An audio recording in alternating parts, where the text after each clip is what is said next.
Thank you to the witnesses for being here today. You know, the science is clear. I've been on this committee the entire time I've been in Congress. We've had this conversation many times. This consequences of inaction on climate change will be serious and swift. The findings of the recent report from the International Panel on Climate Change, the IPCC, and the fourth National Climate Assessment are not just a wake-up call, they are an alarm. At the time when the world is facing record heat waves, droughts, more acidic oceans, rising sea levels, and a surge in extreme weather patterns, we must fight for comprehensive policies to protect the health of our oceans and our planet. I was concerned when the Trump administration appeared to be burying the fourth National Climate Assessment. They released it on late on a holiday weekend. So I shared findings from the assessment on Twitter every day for 6 weeks to call attention to the assessment. When the president dismissed the findings in a Washington Post interview last year, I worked with my colleague on this committee, Mr. Beyer. We led 96 of our colleagues in urging the president to heed the dire warning of the assessment and work with us to protect the health of our planet. The assessment is the most comprehensive science-based evaluation of the consequences of climate change, the risks of inaction, and potential adaptation strategies for the United States to date. We cannot and should not dismiss its findings. Dr. Ivey, according to the Air Quality Chapter, Volume 2 of the assessment, more than 100 million people in the United States live in communities where air pollution exceeds health-based air quality standards. Climate change will increase the risk of unhealthy air quality. How are children, older adults, low-income individuals, communities of color, and those experiencing discrimination disproportionately affected by climate change? And what can we do to mitigate the health consequences of climate change for these vulnerable populations? Thank you for the question. And this is a very serious concern, that there are people who are differentially exposed to poor air quality. It's from particulate matter, it's from ozone, and it's also from things like pollen.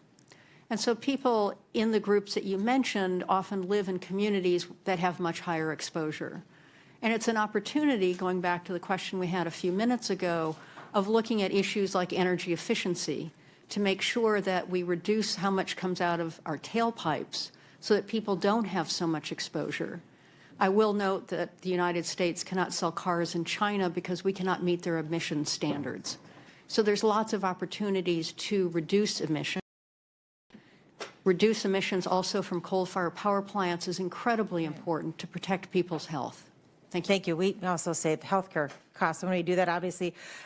Dr. Kopp, I noticed in your written testimony, there's a sentence that you have in there about, in 1990, President George H.W. Bush signed the Global Warming Response Act of 1990. I just want to note that that was a long time ago, and we still need to respond. The Coastal Effects chapter of Volume 2 of the Fourth National Climate Assessment states that 13.1 million people are potentially at risk of needing to migrate because of sea level rise by the year 2100, creating drastic consequences for socially and economically marginalized and low-income groups. In your testimony, you discuss how climate change is an infrastructure challenge. We're having a lot of infrastructure conversations here on the Hill. What infrastructure investments and strategies should Congress address now to prepare for rising sea levels and avoid catastrophic damage? Well, of course, that's a complicated question because infrastructure is fundamentally local. And so the answer is going to differ depending on where you are.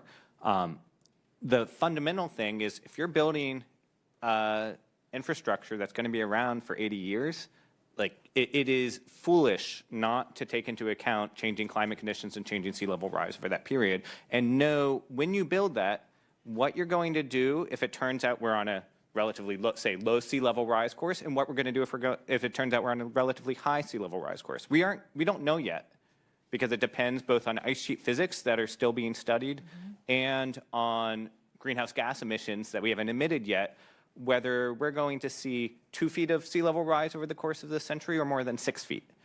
And those have very different implications. And so we need to be thinking about how we can build flexibility into our designs and coupling the infrastructure designs and deployment to the science that will tell us that information as soon as it can.